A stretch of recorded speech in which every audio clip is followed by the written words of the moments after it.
Dear class, welcome to the next lecture of Quantum Mechanics 1। आज क्योंकि हमने एक नया टॉपिक शुरू करना है, वैसे इससे पहले हमने आज मैंने आपको बुक से करवाना है और ये वन डायमेंशनल सिस्टम्स जिसमें कि हमने एक अभी रिसेंट किया है कल क्वांटम हार्मोनिक ऑक्सीलेटर। अच्छा, एक हमने क्वांटम हार्मोनिक ऑक्सीलेटर भी सॉल्व कर लिया, मतलब उसकी एनर्जी आइगन स्टेट निकाल ली हुई है।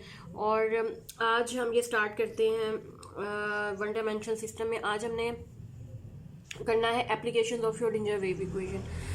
अच्छा, मुझे क्योंकि पहले भी आपके सिलेबस में कुछ रिजर्वेशंस हैं कि इसमें कुछ ऐसी चीज़ें शामिल नहीं हैं जो शामिल होनी चाहिए, लेकिन चलें, अब दिल तो चाह रहा है कि ये फ्री पार्टिकल वाली इक्वेशन और फंक्शंस आपको असाइनमेंट में दूँ। इसको मैं बाद में डिसाइड करूँगी। आज हम करेंगे एक एप्लीकेशन श्रोडिंगर वेव इक्वेशन की, जिसमें सबसे सिंपलेस्ट है पोटेंशियल स्टेप। अच्छा, ये पोटेंशियल श्रोडिंगर वेव इक्वेशन के बारे में पहले भी हमें पता है कि ये हमें इसका सॉल्यूशन वो वेव फंक्शंस देता है जो किसी भी इलेक्ट्रॉन्स की वेव्स के साथ एसोसिएटेड होते हैं। तो आज अगर हमें ऐसे वेव फंक्शंस चाहिए जो इलेक्ट्रॉनिक वेव्स को रिप्रेजेंट करते हैं, तो we must solve Schrodinger wave equation. तो इसके लिए अब हमारे पास एक फिजिकल सिस्टम है, लाइक एक पोटेंशियल स्टेप है। पोटेंशियल स्टेप आपने कंसिडर करना है। एक पोटेंशियल स्टेप इस तरह से, पोटेंशियल स्टेप का मतलब ये है कि ये x is equal to 0 region है, x इज लेस देन 0, ये वाला रीजन लेफ्ट हैंड साइड वाला रीजन जहाँ पे x जो है वो लेस देन 0 है, मतलब ये रीजन 1 बनता है, राइट साइड वाला, लेफ्ट हैंड साइड वाला रीजन। और इसमें आप देखेंगे कि इसमें देयर इज़ नो पोटेंशियल, कोई पोटेंशियल नहीं लगा हुआ। अगर कोई इलेक्ट्रॉन वेव आपके पास लेफ़्ट साइड से आती है तो उसको इस रीजन में कोई भी पोटेंशियल फेस नहीं करना पड़ता। उसके बाद हम पोटेंशियल स्टेप का मतलब है कि एक किसी पॉइंट के ऊपर आपके पास ये पोटेंशियल की, जैसे यहाँ मेरे पास वैल्यू दी गई है वी नॉट वैल्यू है यहाँ पे, मतलब एक पोटेंशियल स्टेप जैसे ही वेव सेकंड रीजन में या x इज़ ग्रेटर देन 0 वाले रीजन में दाखिल होगी, इलेक्ट्रॉन्स की बीम कंसिडर करें कि आपके पास आ रही है लेफ्ट हैंड साइड से। जैसे ही ये बीम या कुछ इलेक्ट्रॉन्स जैसे ही रीजन 2 में दाखिल होने की कोशिश करेंगे तो उनको एक पोटेंशियल फेस करना पड़ेगा, जिसको यहाँ पे वी नॉट के साथ रिप्रेजेंट किया गया है। और ये जितनी आपके स्टेप की विड्थ है, ये वहाँ तक पोटेंशियल मौजूद होगा। अब इसमें कुछ केसेस आ जाते हैं इलेक्ट्रॉन्स की, इलेक्ट्रॉनिक वेव्स की एनर्जी बहुत मैटर करती है। अगर तो इलेक्ट्रॉन के पास energy, if E is electronic energy and is greater than V naught, अगर ये वी नॉट से बड़ी है तो आपकी वेव तो यहाँ से सारी पास आउट हो जाएगी, उसको ये पोटेंशियल नज़र ही नहीं आएगा अगर E उसके पास, ये वाला case E is greater than V naught है। इतनी बात तो हमें चलो समझ में आती है कि अगर E कोई इंसिडेंट वेव है आपके पास इलेक्ट्रॉन्स की और उनके पास एनर्जी जो है अगर आपकी E वी नॉट से ग्रेटर है, तो वो वेव सिंपली आसानी के साथ वो इस स्टेप के ऊपर से ही सारी गुजर जाएगी, उसको ये स्टेप समझेंगे नज़र ही नहीं आएगा। आज हमारा केस जो है, इसमें डिफरेंट केसेस हैं आपके पास। ऐसा भी केस है जिसमें E जो है वो लेस होगी वी नॉट से। जाहिर है जब यहाँ पे आएगी वेव्स, अब वो वेव जब यहाँ पे आएगी लेस देन वी नॉट या वी नॉट वाले रीजन में, उसको एक बड़ा सारा पोटेंशियल स्टेप आगे नज़र आएगा।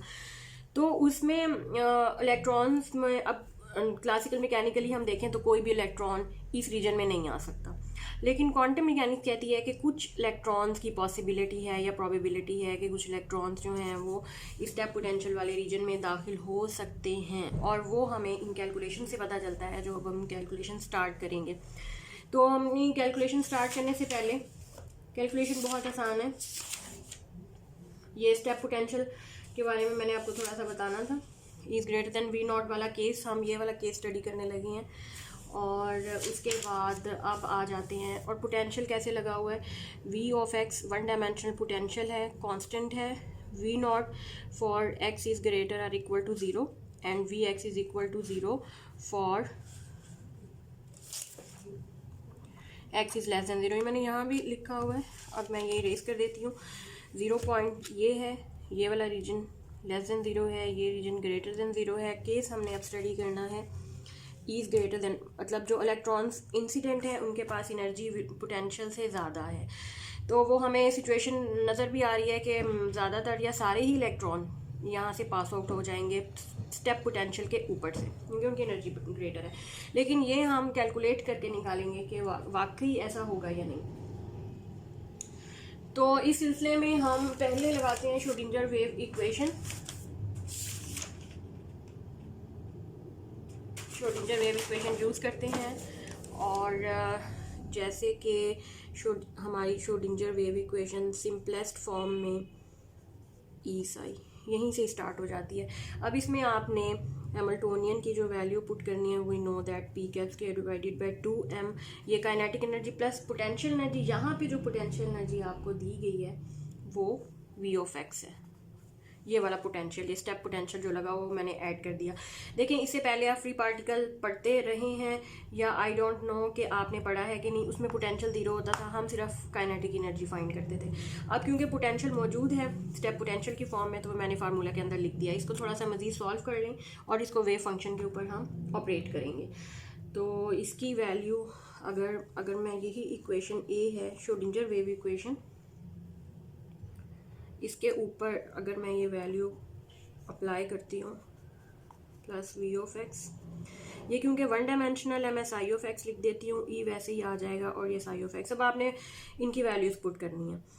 पोटेंशियल वी की पी कैप स्क्वायर देख लें, आपके पास मोमेंटम ऑपरेटर है, ये आपके पास आ जाएगा minus h cut square divided by 2m partial 2 over partial x square psi of x plus V of x psi of x, ये आपके पास साथ। वैसे इसको थोड़ा सा और मज़ीद सिंप्लीफाई करते हैं। अच्छा, एक तो आपने इस पूरी इक्वेशन में से